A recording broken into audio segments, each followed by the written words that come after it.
Hello. It has been a little while since I've last caught up with you. There really hasn't been anything going on fertility journey wise. So I finished all of my testing that I could actually get through, and I've been doing acupuncture still, but today in actually one minute, so I should probably click this link. It's still telehealth in my world. I don't know if your doctor is the same way. I have my appointment with my fertility doctor at 11:30 this morning, and she's going to review all of my results, my husband and I's results, and put us on a plan to start and move forward. So pretty big appointment, pretty big day. I think this is the start of it. I really hope it is. I want to get things going. I'm going to go sit down for this doctor's appointment and catch you up with what she recommends. My goodness, that was a lot of information. I tried taking notes, but it's so much information. A ton. Let me get my notepad. She gave me the option of wanting to do PGTA, which is genetic testing. And that increases the, for IVF to 66% chance of success rate, where just a typical or normal IVF is around 50%. All of our testing came back very normal, thank God. It's almost bittersweet because we didn't get an answer from any of our testing as to why it's beyond difficult for me to get pregnant or keep a pregnancy, but at least we're both normal. So I don't know. There's only a 12% chance you ever figure out what's wrong with pregnancies. So I decided not to do the genetic testing. She said it's not covered by insurance, so it's typically $4,000. And I don't know, she said it's more common for women that are 38 plus. I'm only 30. I have been able to get pregnant twice. I just don't think we're there yet. So she said that I can go through the normal IVF cycle, and then if I wanted to do it the next time, if there is a next time, hopefully there's not, then I can do genetic testing, and pretty much that just makes sure that the eggs that they retrieve and implant don't have any abnormalities, which is why it has a higher success rate. It's really the only notes I took besides take prenatals, don't drink alcohol, and have 1 coffee a day. So, no crazy exercise, but all I really do is walk my dog. I really don't exercise. I'm pretty unhealthy. Hopefully I can start in June. She said I have to go on birth control, and a nurse is going to call me today with how to do the injections that I have to be on. I think I have to do the injections for 10 days. She's going to give me the doses. They're going to order the medication to my pharmacy. Yeah, I'm going to get more information once the nurse calls me, obviously, and they're going to teach me everything. So injections and blood work are about to begin. She said sometimes it takes 4 weeks for insurance to approve it, but I feel like I have really, really, really good insurance, so hopefully they get back quicker, because my next period, I'm literally ovulating today. So my next period is in 2 weeks. So fingers crossed, we get right into it and everything goes well. I'm not nervous. I'm definitely not nervous. I just want to get the ball rolling. I think patience is key in this, and that's something that I don't tend to have. So just relaxing and having patience is really key, and that's what I really need to focus on. So I'm gonna go get Callie ready and take her on, she turned 6 today, my dog, so I'm gonna go take her on a nice long walk. Good morning. It has been a little while since I last checked in with you guys. So today is cycle day 1, which means we're starting. Things are going to begin today. Since the last time I checked in with you guys, we had some forms to sign, just COVID-19 forms, saying that we're okay if they keep our sperm and eggs to do other testing on, or if we want them to discard them. Received a form stating that we will be paying a storage fee for the eggs in the next year. So every year, I think it was between $1,200 to $1,500. And yeah, just to watch a ton of videos so that we are aware of what we're signing up for, how to inject myself with the medicines, what my body is going to be going through, symptoms that could come up, complications that could come up. So very educational. I thought that was awesome. Everyone at Boston IVF has been incredible. Sorry, my sister's calling me. She can wait. Everyone has been incredible. They're just so nice. Like, cycle day 1, good luck. Da-da. Just like so happy, so nice. I couldn't be more comfortable using them and going through them for this journey. Cycle day 1. It's like bittersweet getting my period. I knew it was coming because I've been an absolute nut job the last 3 days. But it's like you always have that hope that you'll just get pregnant naturally. Clearly not happening, so here we go. Boston IVF just called me back, so I have my next steps. They ordered birth control for me. I'm going to begin that tonight and take it every night for obviously the 30 days or 20 something days. And she told me not to take the placebos. And obviously everyone's treatment plan is different depending on what's been going on with your body and why you even need to do IVF. So I have to do a mock transfer once my period ends, so sometime next week. And the reason I have to do the mock transfer is because my histogram was so difficult. So typically they're not that hard to do. So if you didn't watch my treatment video, I had a histogram and it's supposed to be a 5-minute procedure. It ended up taking an hour to get done, and it was very traumatic for me in every way, shape, and form. So she wants to do a mock transfer to make sure that when it comes time to transfer my eggs after I go through all of this, that there's no issues that obviously pop up. As much as I want to say, fuck that, I don't want to do the mock transfer because I'm literally traumatized. I could cry right now just thinking about it. She did prescribe me Valium, so hopefully that will relax me and loosen me up, but it needs to be done. I don't want there to be any surprises when push comes to shove. They're also going to do baseline testing after I finish birth control. So that's to make sure that the nurse said no cysts develop from birth control. I would hope not. But basically they're going to do an ultrasound and a blood test just to make sure everything is clear so that when I start the hormones and everything else, it's at a baseline. And insurance still hasn't cleared. It's been 3 to 4 weeks, so they can't order me the hormone medication until insurance clears. I just submitted that storage form saying I'm okay with spending the $1,500 to store my eggs every year. And she said that as soon as insurance receives that, they should do the clear. So I have to call back on Monday to order all of my hormone medication.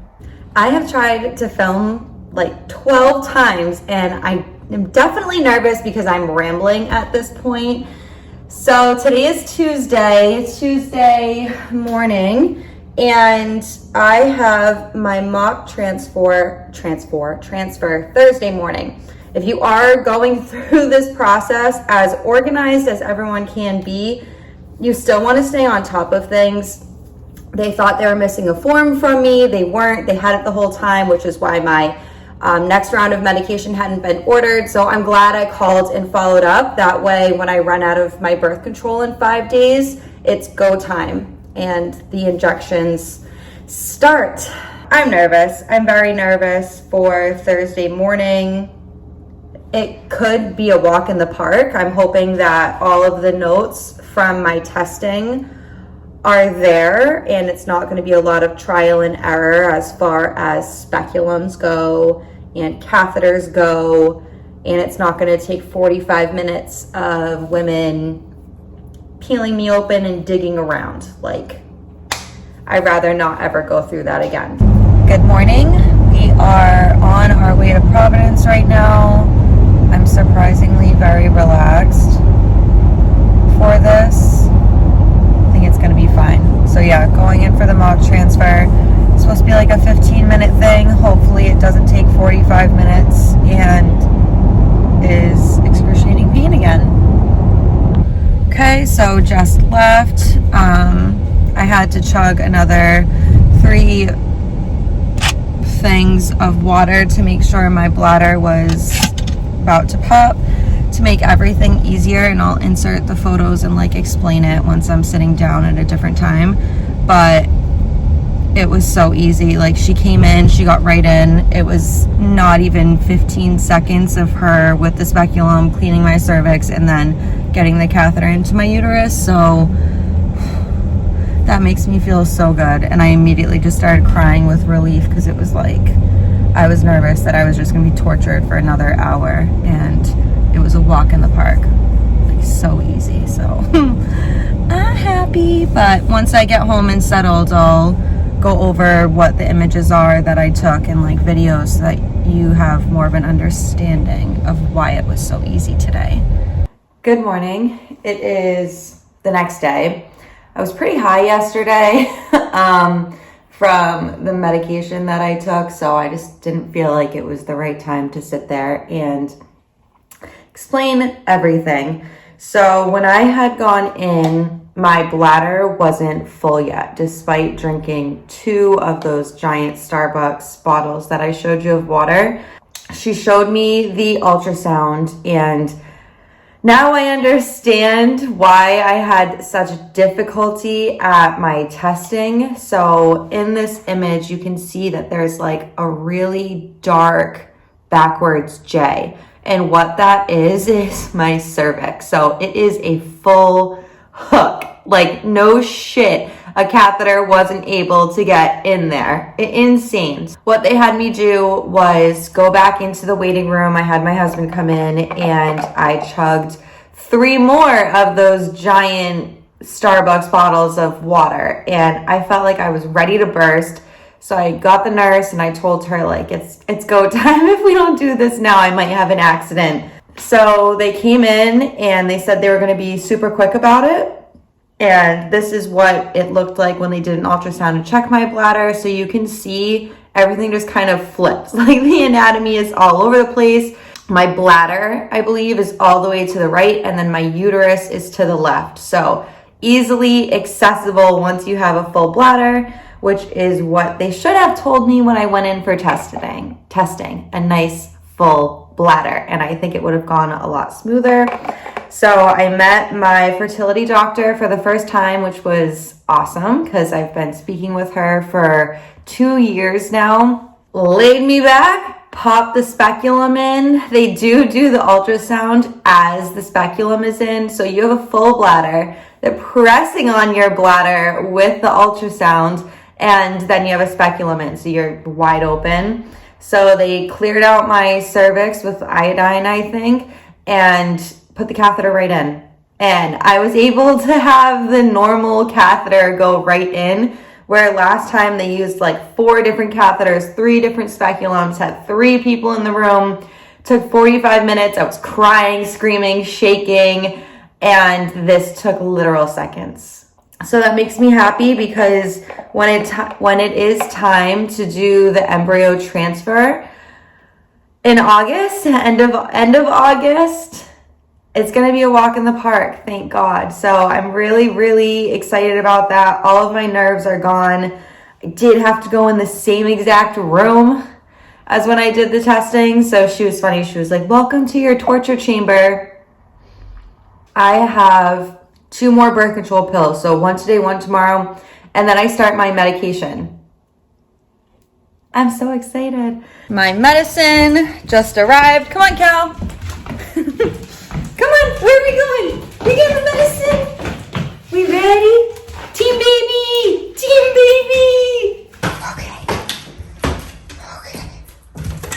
It's locked. Okay. Oh yeah. Big boy. This is a gigantic box. Lots of stuff in here. Holy cow. Okay, so just opened up the box, and so far this is what I've taken out.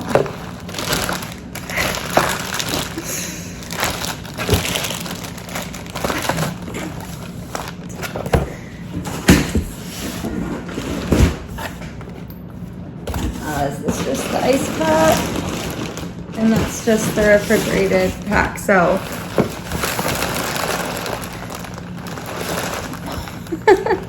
this was all done within 24 hours, like cleared and everything. They were really easy to work with. This was all through Freedom Fertility Pharmacy because Village Pharmacy declined us. When they spoke to me yesterday, they said that our insurance declined 2 of the medications, and then our doctor had to approve it, and they did it all after hours. Still got this shipped out last night at midnight and here at 12 o'clock in the afternoon, probably earlier because we were out grocery shopping. So the customer service and how on the ball the doctors and nurses have been with Boston IVF and Freedom Pharmacy, amazing. It definitely makes us both feel very comfortable.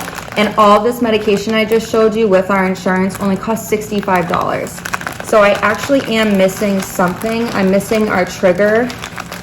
I knew I was going to be missing it, our trigger medication, my trigger medication, and that's because our insurance declined it. So on Monday, I have to call the office to see if they will approve or prescribe a different one, and our insurance will approve it. So the cheapest one was $585 that they declined. I think the next one is like $850. So hopefully insurance will cover it and we won't have to pay out of pocket. But looking at all of this for $65 is literally like blowing my mind. So Freedom Fertility did tell us to go through and make sure that everything like on the RX, all of the prescriptions they sent us are the accurate amount, and let them know in 24 hours if they're not. So I'm going to go through and do that right now. So this is originally $3,632 and we paid $15. So isn't that crazy? Yeah. So I think I'm gonna cut the vlog here and we'll do the next step of this fertility journey with all of my injections and everything in the next video, and like the procedures and things. I feel like it's Christmas morning. I'm really like so excited. I think I'm just gonna spend the rest of the day crying. Like, get it together, Erin.